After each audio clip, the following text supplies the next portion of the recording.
सर्वे चालू असतात आणि त्या सर्वेमध्ये पुण्यात कुठला उमेदवार आपला आज आघाडीवरती आणि कुठला उमेदवार आज पिछाडीवरती याचा रोज सर्वे येतो. मी तुम्हाला सगळ्यांना या ठिकाणी सांगतो, मला आनंद वाटतो सांगताना आपले 4 उमेदवार जिंकत आहेत. 4 उमेदवार मोठ्या मताधिक्याने जिंकणारे, तुमचा आशीर्वाद फक्त द्या. आजच्या स्थितीला सुद्धा हे 4 उमेदवार आघाडीवरती आहेत. फक्त राहिले 7 दिवस. तर 7 दिवसाची फक्त आघाडी कशी वाढवायची तुम्ही सगळ्यांनी ठरवा. त्यामुळे तुमचा सगळ्यांचा आशीर्वाद हा काय माझ्यासोबतही राहिला, त्या चौघांसोबत राहील. प्रतापदादा खानवेंचं हे स्वप्न होतं की पुन्हा एकदा महानगरपालिका आल्यानंतर या गावाला प्रतिनिधित्व मिळालं पाहिजे. मगाशी कोणीतरी सांगितलं की 1 नाही 2 खानवेंना या ठिकाणी तिकीट दिलेली आहे. एक हिचं दिलंय, पलीकडे संतोषला खानवेच्या बायकोला सुद्धा तिकीट दिलेलं आहे. त्यामुळे 2 खानवेंना तिकीट दिले, 2 लोकवाकांना तिकीट दिले. आता मात्र तुमची जबाबदारी महानगरपालिका. आता देवेंद्र सुरेंद्रच्या नंतर राजेंद्रची वेळ कधीतरी येईल.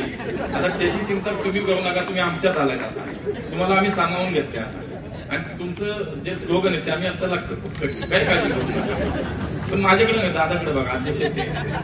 त्यामुळे परत मला उद्या विंपालर झालं काय झालं ते दादा बघतील. काय संघटनेचे अध्यक्ष आहेत आपल्याकडे, संघटनेचा अध्यक्ष हा प्रमुख असतो, तो सांगेल ते ऐकायचं असतं. म्हणून मला खूप मनापासून समाधान वाटतं. आमच्या मीना काकींनी सुद्धा निवडणुकीसाठी खूप तयारी केली होती. त्यामुळे भविष्यामध्ये काकी तुम्ही आमच्याबरोबर येणं आम्ही स्वागत करतो. आज तुम्ही कमळाची मुद्दल नक्की घातलेली आहे, त्यामुळे ते एक बरं वाटतं की तुम्ही सुद्धा आज आमच्या सोबत आलेला आहात. त्याचंही कौतुक आहे, याचंही समाधान आहे.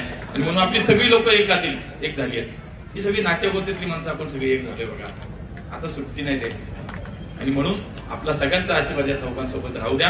हे चौघं महानगरपालिकेमध्ये खूप चांगलं काम करतील हा विश्वास या निमित्ताने आपल्याला देतो आणि थांबतो. खूप खूप धन्यवाद. बरोबर 10 वाजलेत. मला वाटलं मला भाषणाला वेळ मिळतो की नाही, एवढी भाषण झाल्यानंतर, पण मला भरपूर वेळ आपण सगळ्यांनी दिला. मी या चौघांना आपण निवडून आणण्याचे या ठिकाणी आव्हान करतो आणि आपल्याला विश्वास देतो की खूप चांगलं काम करतील. खूप खूप धन्यवाद. जय हिंद, जय महाराष्ट्र.